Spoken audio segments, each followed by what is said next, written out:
আজকে যাচ্ছি নরসিংদীর সবথেকে প্রাচীন বাজারগুলোর মধ্যে অন্যতম মণিপুরা বাজারে। মণিপুরা বাজার একটি ঐতিহাসিক বাজার। এটি নরসিংদী জেলার রায়পুরা উপজেলার হাইরমারা ইউনিয়নের মণিপুরা এলাকায় অবস্থিত। মণিপুরা বাজার স্থানীয় কৃষক ও গ্রামবাসীর জন্য দৈনন্দিন বেচাকেনা, পণ্যের লেনদেন ও সামাজিক মিলনস্থল হিসেবে কাজ করে। ছোট পাইকারি ও খুচরা ব্যবসা, তরকারি ও মৌসুমী পণ্যের বাজার ইত্যাদি এখানে হয়। এখানে সপ্তাহে 2 দিন সোমবার এবং বৃহস্পতিবার হাট বসে। সোমবার নিত্য প্রয়োজনীয় জিনিস এবং বৃহস্পতিবার বসে গরু ছাগলের হাট। আজকে আমরা মণিপুরা বাজার ঘুরে দেখব, মণিপুরা ঘাটের সৌন্দর্য উপভোগ করব এবং মণিপুরা বাজারের ইতিহাস সম্পর্কে জানব ইনশাআল্লাহ। নীলক্ষা বড় ব্রিজ থেকে যাত্রা শুরু করি। বর্ষার পানির সাথে ব্রিজ থেকে দেখা আজকের দৃশ্যটা দারুণ ছিল। চলে এলাম চংপাড়া বেড়িবাঁধ। এই বাঁধটি নীলক্ষার 2 অংশকে একত্র করেছে। বর্ষার পানি, ঘাটে বেঁধে রাখা নৌকা, চমৎকার ভিউ দেখছিলাম। আমাদের ইউনিয়নের প্রধান সিএনজি স্ট্যান্ড চংপাড়া সিএনজি স্ট্যান্ড। প্রতিদিন নরসিংদী টু চংপাড়া প্রচুর যাত্রী যাতায়াত করে থাকে। চলে এলাম আতশালী বাজারের সামনে। এটি আতশালী বাজারের প্রবেশ মুখ। দেখুন বর্ষাকালের বিশাল জলরাশি। এই ভিউগুলো দেখতে খুব ভালো লাগে। চলতে চলতে আমরা মণিপুরা বাজারের নিকটে। এই পাশে খালের ভিউটা ছিল উপভোগ করার মতো। দেখতে দেখতে আমরা একদম বাজারের প্রবেশ মুখে চলে এসেছি। আসুন প্রথমে বাজারটা ঘুরে ঘুরে দেখি। আমরা প্রথমে হাঁস মুরগির বাজারে প্রবেশ করছি। এখানে আপনারা রাজাহাঁস, পাতিহাঁস, চীনা হাঁস, হাঁসের বাচ্চা, দেশি মুরগি, কোয়েল পাখির ডিম সহ সব কিছু পেয়ে যাবেন। এই বাজারে প্রচুর দেশি মুরগি, টাইগার মুরগি দেখতে পাচ্ছিলাম। বাজারের এই দিকটাতে রয়েছে লোহার তৈরি বিভিন্ন প্রয়োজনীয় জিনিসপত্র। এগুলো খুব ভালোভাবে দেখানো যাবে না কমিউনিটি গাইডলাইনের জন্য। এখানে চলে পেঁয়াজ রসুনের বাজার।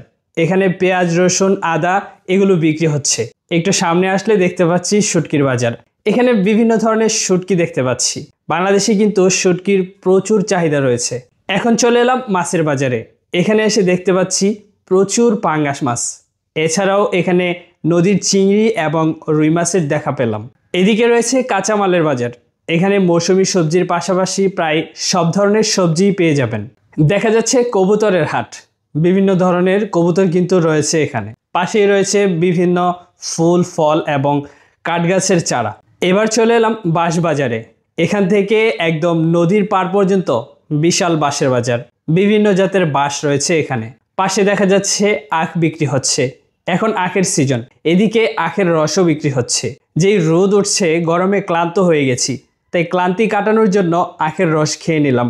এটা হলো মরিচের বাজার। এখানে দেখুন প্রচুর লাল মরিচ দেখা যাচ্ছে। প্রতি হাটবারে এখানে খুচরা এবং পাইকারি ক্রেতা বিক্রেতারা মরিচ বেচাকেনা করে থাকে। বাজারে তাল চলে এসেছে। পাকা তালের গন্ধে আমার মাতাল মাতাল লাগছে।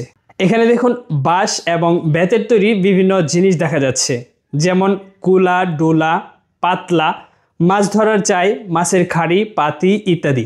পাশেই রয়েছে মজার বাজার। নিমকি, বিভিন্ন ধরনের বিস্কুট, মোরালি, গজা, কটকটি এবং বিভিন্ন প্যাকেটজাত আইটেম পাওয়া যায়। এদিকে লবণ, হলুদের গুঁড়া, ধনিয়ার গুঁড়া, মরিচের গুঁড়া সহ সব ধরনের মশলা পেয়ে যাবেন। এটা ফলের বাজার।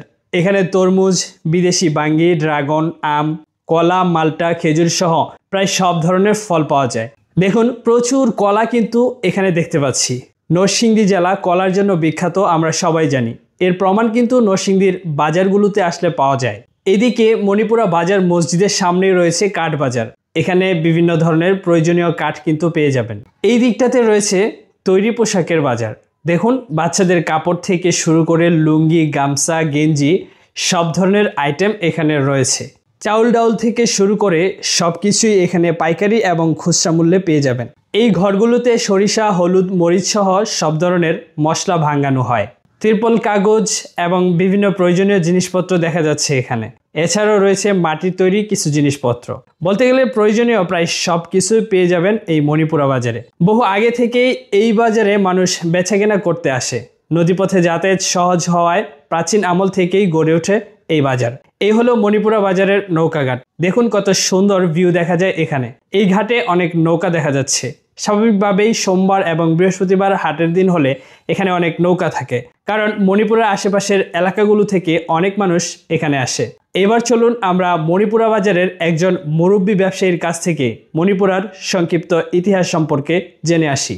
মণিপুরা বাজারের ইতিহাস সম্পর্কে সংক্ষিপ্তভাবে এই কাকার কাছ থেকে আজকে আমরা জেনে নিব।